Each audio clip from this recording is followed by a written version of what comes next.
1 பேதுரு புஸ்தகம் 2ஆம் அதிகாரம் 10வது வசனத்தை வாசிங்க.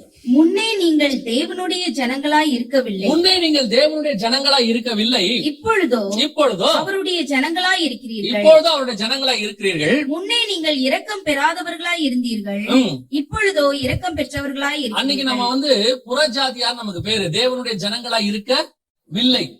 இங்க உட்கார்ந்து இருக்கிற ஒவ்வொருத்தருக்கு பின்னாடியும் ஒரு சாட்சி இருக்கும், அத்தனை பேருக்கு பின்னாடியும் ஒரு சாட்சி இருக்கும். அதான் என்ன சாட்சியாக இருக்கும்னா, ஏதோ ஒரு இடத்துல நாம் மனுஷால் நிராகரிக்கப்பட்டிருப்போம், ஏதோ ஒரு இடத்துல தள்ளப்பட்டிருப்போம். அது எந்த சூழ்நிலையில வேணா இருக்கலாம். குழந்தை பருவத்துல இருக்கலாம், அப்பா அம்மா விட்டுட்டு போனவங்களா இருக்கலாம், அல்லது அப்பா விட்டுட்டு போனவங்களா இருக்கலாம், அம்மா விட்டுட்டு போனவங்களா இருக்கலாம், அல்லது வாலிப பிராயத்துல நாம் தவறப்பட்டவர்களாக இருக்கலாம், ஏமாற்றப்பட்டவர்களாக இருக்கலாம், அல்லது திருமண காரியங்களில் அதற்கு பிறகு நம் வாழ்க்கையில எத்தனையோ போராட்டங்கள் வந்திருக்கலாம்.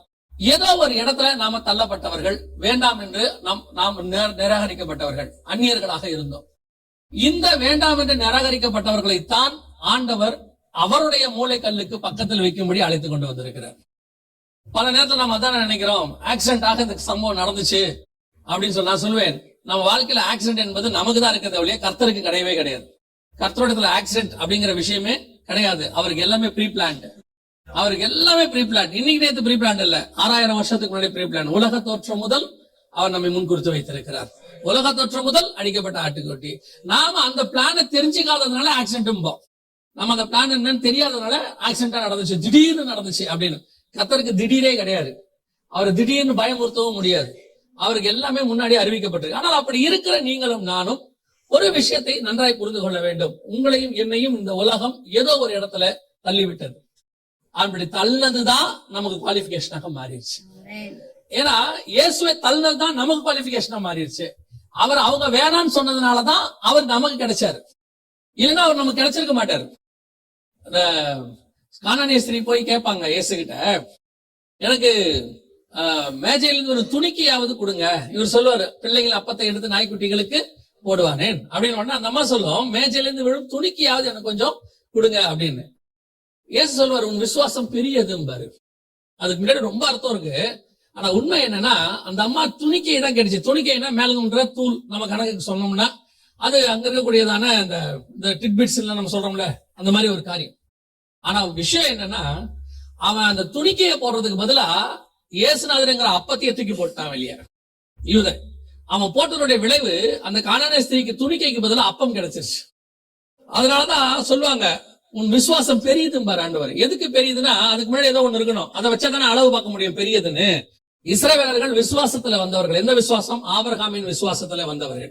ஆபிரகாம் விசுவாசித்தான், கர்த்தர் அதை நீதியா எண்ணினார்.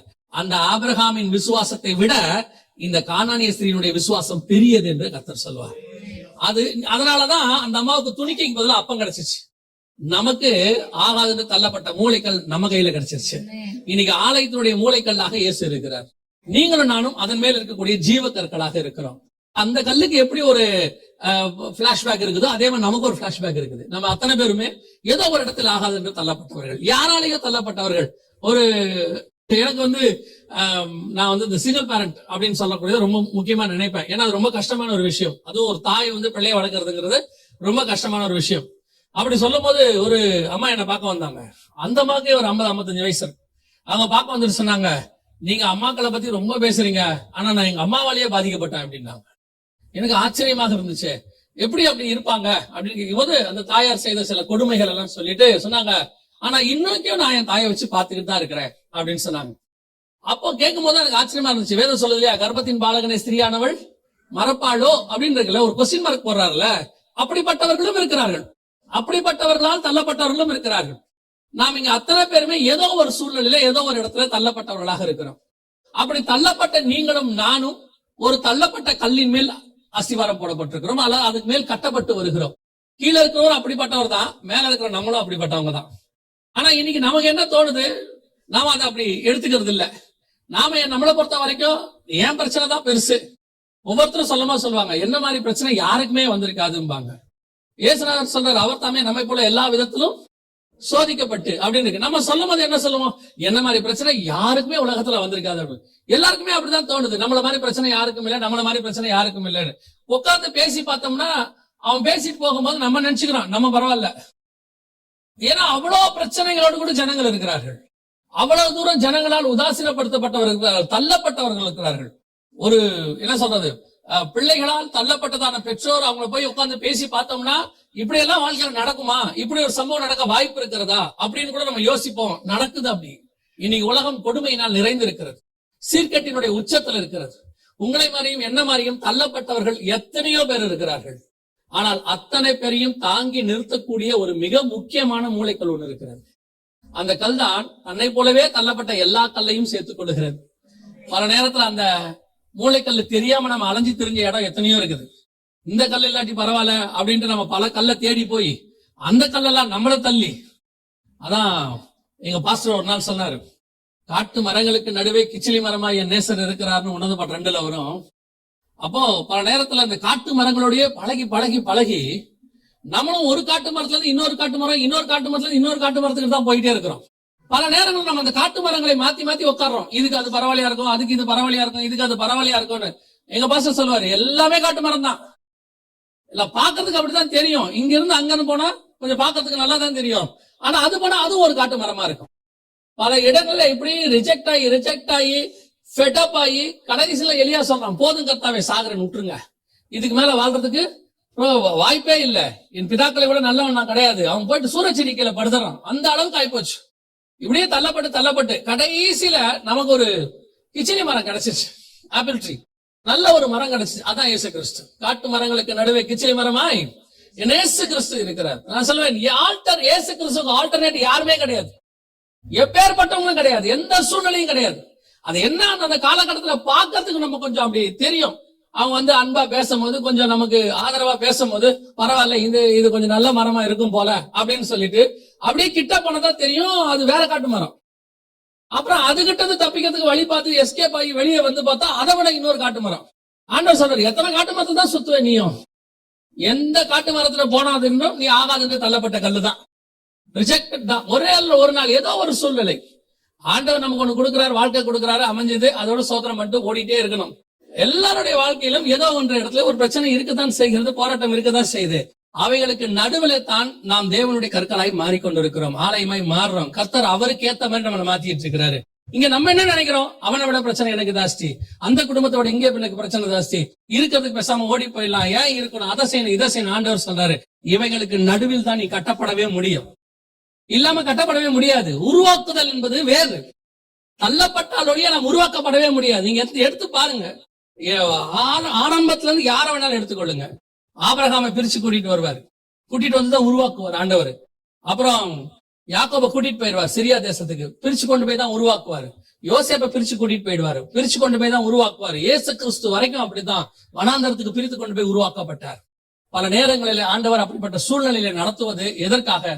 தள்ளப்படுகிற சூழ்நிலை, நிராகரிக்கப்படுகிற சூழ்நிலை, மனுஷரால் நாம அவங்க பேசுற பேச்செல்லாம் கேட்கவே முடியாது. ஏன் அந்த சூழ்நிலை கூட நடத்துகிறாருன்னா, கர்த்தர் உருவாக்குற ஒவ்வொரு கல்லும் அப்படித்தான் இருக்கும். கர்த்தர் உருவாக்கி கொண்டு வரவங்க ஏளனப்படுத்தப்படுவோம், அசிங்கப்படுத்தப்படுவோம், நீ வாழ்க்கையில முன்னேற மாட்டேன்னு சொல்லுவோம், நம்மள எல்லாரும் எதிலையும் அவமானப்படுத்தி இருப்பாங்க. இதெல்லாம் எதற்கான அடையாளம் அப்படின்னு கேட்டீங்கன்னா, உருவாக்குதலுக்கான அடையாளம். அதற்கு நடுவுல நாம உருவாக்கிக்கிட்டே வருவோம். அப்ப நம்ம நினைச்சுப்போம், ஐயோ எனக்கு என்ன மாதிரி பிரச்சனை யாருக்குமே ஆண்டவர் சொல்றாரு, நீ யார் மேல உட்கார்ந்து இருக்கிறீங்க, அந்த இயேசு கிறிஸ்துவே அப்படி உருவாக்கப்பட்டவர் தான், எல்லாராலையும் நிராகரிக்கப்பட்டவர் தான், ஆகாது என்று தள்ளப்பட்டவர் தான். அந்த கல் தள்ளப்பட்டதனுடைய விளைவாகத்தான் நாம் அந்த கல்லுக்கு மேல் வைக்கப்பட்டிருக்கிறோம். அதுதான் அந்த சிஸ்டம். அப்ப முதலாவது அந்த கல் எப்படிப்பட்டது? தள்ளப்பட்டதான கல், நிராகரிக்கப்பட்டதான கல். அதான் வேதம் சொல்லுது, முன்னே நாம் அந்நியராய் இருந்தோம், புறஜாதியா இருந்தோம், யாராலும் நம்மளை ஏற்றுக்கொள்ளவே இல்லை, உள்ளுக்குள்ள சேர்க்க மாட்டேன்ட்டாங்க. ராகாப்பு அவ்வளவு பெரிய, நான் தான் படிச்சு பார்த்தேன், ரொம்ப ஆச்சரியமா இருந்துச்சு. யோசுவாவின் புஸ்தகம் 6ஆம் அதிகாரத்துல இருக்கு, ராகாப்பு எரிகோ கோட்டைய அவங்க ஜெயிக்கிறதுக்கு ராகாப் மிக முக்கியமான காரணம். அந்த 2 வேவுக்காரங்களை சேர்த்து எல்லாம் பண்ணி விட்டாங்க. ஆனா வேதம் சொல்லுது, எரிகோ கோட்டை இடிச்சு கொண்ட பிறகு ராகாப்பை கொண்டு வந்து எங்க வச்சிருந்தாங்கன்னா, பாளையத்துக்குள்ள சேர்க்க மாட்டேன்ட்டானா. என்ன சொல்லுது, நீங்க வாசிச்சு பாருங்க. யோசுவாவின் புஸ்தகத்தை வாசிக்கும் போது 6ஆம் அதிகாரத்துல ராகாப்பை கொண்டு வந்து பாளையத்துக்கு புறம்பே வைத்திருந்தார்கள் இருக்கு. உங்க வசனம் சொல்லுது பாருங்க, 6ஆம் அதிகாரம் 23 வாசிங்க பார்ப்போம். அப்பொழுது வேவுக்காரரான அந்த வாலிபர் உள்ளே போய் ராகாப்பையும் அவள் தகப்பனையும் அவள் தாயையும் சகோதரர்களையும் அவளுக்குள்ளவை யாவையும் அவள் குடும்பத்தார் அனைவரையும் வெளியே அழைத்து கொண்டு வந்து அவர்கள் இஸ்ரவேல் பாளையத்துக்கு புறம்பே இருக்கும்படி பண்ணினார்கள். அவதான் காரணம், எரிகோ ஜெயிக்கிறதுக்கு மிக முக்கியமான ரீசன் அவதான். அந்த வேவுக்காரலை மறைச்சு வச்சு அனுப்பி வச்சு எல்லாத்துக்கும் கர்த்தர் பயன்படுத்தின மிக முக்கியமான டூல். அவ்வளவு செஞ்சு அவளை என்ன பண்ணிட்டாங்களாமா, கூட்டிட்டு வந்து சம ஈக்குவலா வைக்க அவங்க விரும்பலையாமா. அது பிரமாணம் இருக்கு, அவங்க நியாய பிரமாணம் இருக்கு, அவங்க பிரமாணத்தை ஃபாலோ பண்ணாங்க. ஆனால் ராகாப்போட வியூல யோசிச்சு பாருங்க, நம்ம வியூல யோசிச்சு பாருங்க. அது இஸ்ரவேலோட வியூல சரி, அவங்களுக்கு பிரமாணத்தின்படி அந்நியர்களை உள்ள என்ன செய்யக்கூடாது, சேர்க்கக்கூடாது. அது தேவனை ஏற்றுக்கொண்ட பிறகுதான் சேர்க்கணும், எல்லாம் உண்மைதான். ஆனால் எடுத்த உடனே உள்ள சேர்க்கல, எங்க வச்சுட்டாங்க, பாளையத்துக்கு புறமே வச்சுட்டாங்க. இப்ப ராகாப்பும் கூட இருக்கிறவங்களும் என்ன யோசிச்சுட்டு இருந்திருப்பாங்க, யோசிச்சு பாருங்க. என்னதான் நம்ம உதவி செஞ்சு என்ன பண்ணாலும் நம்மள ஒரு டிஸ்டன்ஸ்ல தானே வச்சிருக்கிறாங்க, நமக்கு ஒரு பிரிவினையை தானே உண்டாக்கி இருக்கிறாங்க, நாம அவங்களோட கூட ஈக்குவல் இல்லைங்கிறத காட்டுறாங்க தானே. பல நேரத்துல நம்மள அப்படித்தானே செஞ்சாங்க. எவ்வளவு சூழ்நிலை போனாலும் நம்மள ஒரு எல்லாரும் எதுலயும் ஒரு மட்டம் தட்டுற வேலை ஒண்ணு நடந்துச்சு இல்ல, ஈக்குவல்னு நம்மள ஒத்துக்கவே இல்ல, எல்லாரும் எதுலயும் கொண்டு போய் உட்கார வைக்கல, அது நடக்க தானே செஞ்சிச்சு. அதுதான் ராகாப். இத்தனைக்கு இன்னொரு பெரிய விஷயம் கேட்டீங்கன்னா, நன்மை செய்து தீங்கு அனுபவிக்கிறது இதுக்கு பேரு. ராகாப் செய்தது நன்மை, அவர்களுக்கு வழிவாசலை திறந்து கொடுத்து வீட்டுல தங்க வச்சு 2 பேர் ஜீவனை காப்பாத்தி மறுநாள் காலையில பத்திரமா அனுப்பி விடுறா, கையில கட்டி இறக்கி விடுறா, எல்லாம் செய்யறா.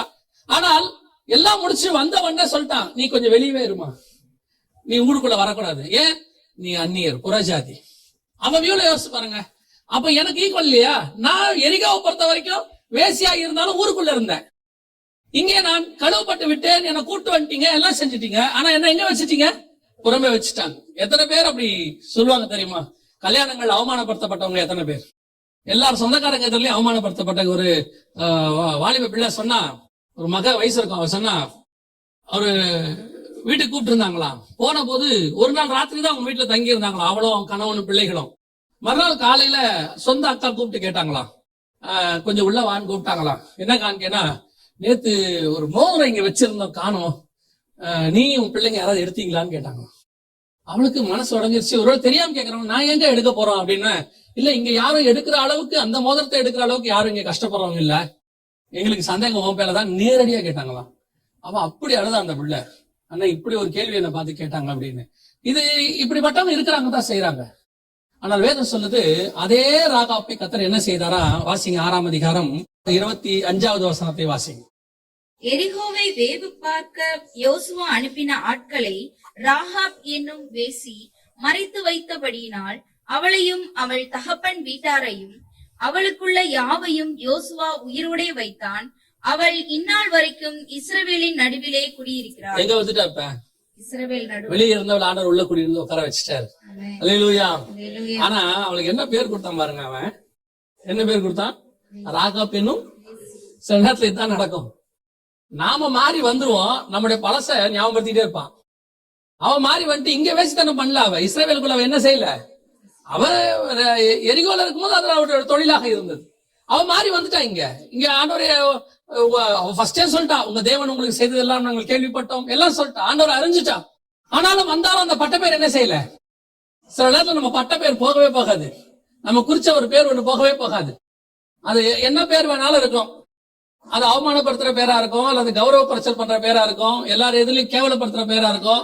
ஒரு பேரை சொல்லிட்டே இருப்பான். நம்ம குடும்பத்துக்கு ஒரு பேர் வச்சிருப்பான், நமக்கு ஒரு பேர் வச்சிருப்பான், அது உருப்படாதவன் சொல்லுவான், என்ன வேணாலும் சொல்லுவான்.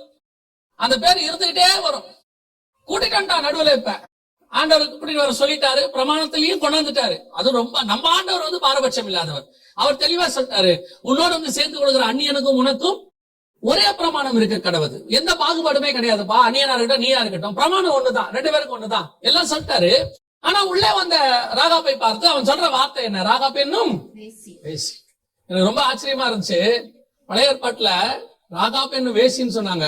ஆனா புதிய ஏற்பாட்டுல 1ஆம் அதிகாரத்துல வாசிக்கும் பொழுது, மத்தேயு சுவிசேஷம் 1ஆம் அதிகாரம் 5வது வசனத்தை வாசிங்க பாப்போம். சல்மோன் போவாசை ராகாபினிடத்தில் பெற்றான். யார் இடத்தில் பெற்றான்? ராகாப் என்னும் வேசியின் இடத்துல பெற்றான் இல்ல, யார் இடத்துல பெற்றான்? ராகாபின் இடத்துல பெற்றான். அவ்வளவுதான். எல்லா பேரும் எல்லா காரியங்களும் இயேசு கிறிஸ்துவால் துடைத்தெறியப்பட்டு விட்டது. புதிய ஏற்பாட்டுல பழையவைகள் எல்லாம் ஒளிந்து போயின, கர்த்தர் எல்லாவற்றையும் புதிதாக மாத்தி விட்டார். அல்லேலூயா. இப்ப நான் நடுவில் குடியிருக்கிறேன். என்னன்னு காரணம் கேட்டா, நான் ஒரு மணவாளனை திருமணம் செய்திருக்கிறேன் இஸ்ரவேலுக்குள்ள.